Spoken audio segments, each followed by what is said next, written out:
Interpellé en juillet 2025 à Abidjan lors d'un séjour privé, Mamadou Awa Gassama avait été condamné à 3 ans de prison assorti d'une interdiction de séjour, d'une lourde amende et de la publication de la décision judiciaire. En concertation avec ses avocats, il avait choisi de ne pas faire appel. La grâce présidentielle met aujourd'hui un terme définitif à sa détention. Le président de la République décide, quand il veut, d'accorder sa grâce à n'importe lequel des détenus. Et dans le cas de Mahamadou Awa Gassama, il faut noter que le concerné lui-même avait demandé pardon, son avocat en avait fait autant, et on pense que c'est dans ce cadre-là que le président de la République lui a accordé cette grâce personnelle.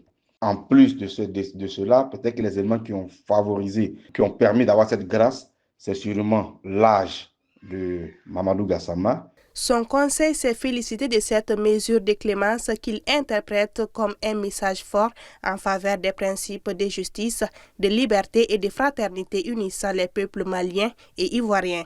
Ce procès n'avait rien de l'aspect entre pays, Côte d'Ivoire-Mali, et donc cette grâce n'est en aucun cas un geste politique ou diplomatique entre la Côte d'Ivoire et le Mali.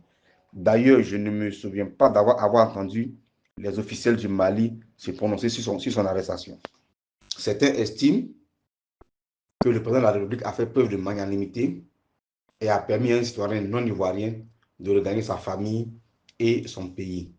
Pour Mamadou Awa Gassama, cette libération ouvre la voie à un nouveau départ au terme d'une épreuve judiciaire longue et éprouvante. Des images partagées au cours de la journée de séjour confirment son arrivée sur le sol malien.